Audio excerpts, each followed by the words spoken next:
Hello everyone. Today I'm going to introduce you to fractions. What are they and what do they look like? Imagine that you have a box of pizza that you just bought. Then you decided to cut it into five equal parts, evenly into five parts. Then you decided to eat only two slices. So what does this represent? So what they will say is they will call this 2/5. So 2/5.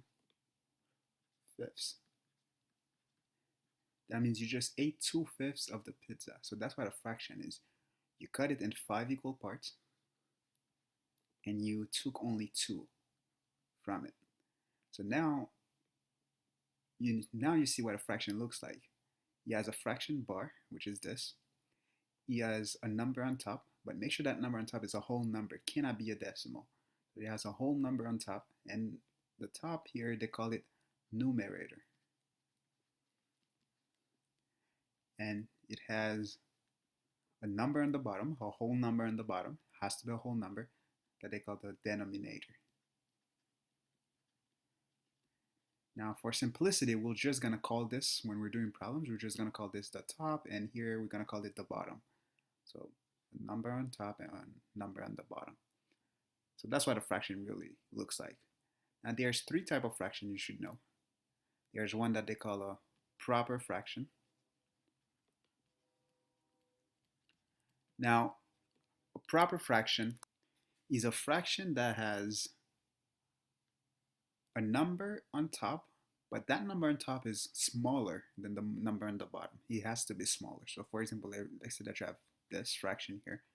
This fraction would be considered as a proper fraction. Why again is it a proper fraction? It's because the number on top is smaller than the number on the bottom here. Then there is a improper fraction,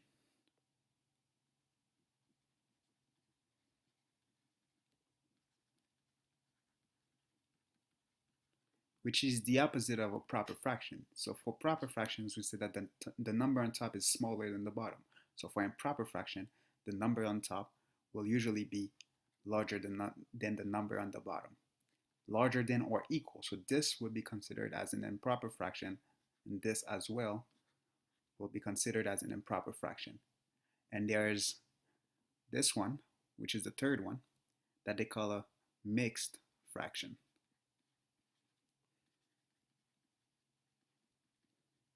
So a mixed fraction looks like this.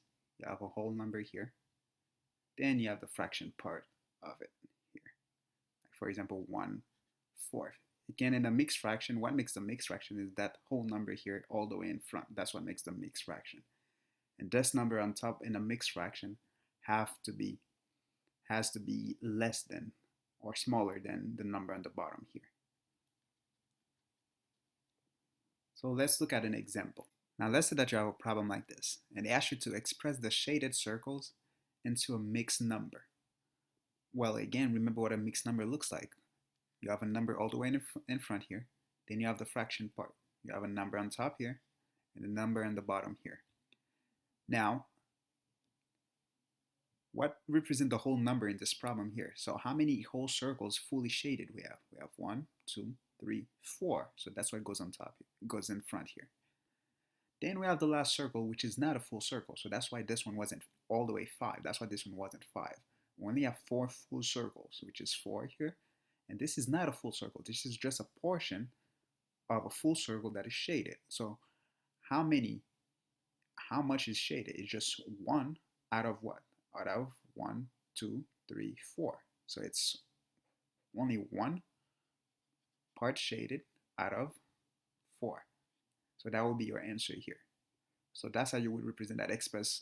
That's how you would express that these shaded circles into a mixed fraction.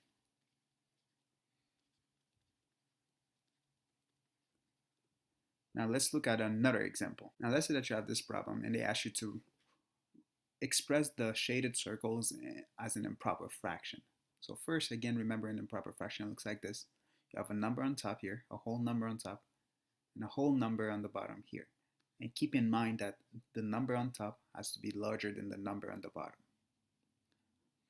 Now, what goes on the bottom here? So each circle, look at them. They are equally divided into how many parts? Each one of them are equally divided into 4 parts. So that's what goes on the bottom, 4 parts. The number of parts that each circle is evenly divided into.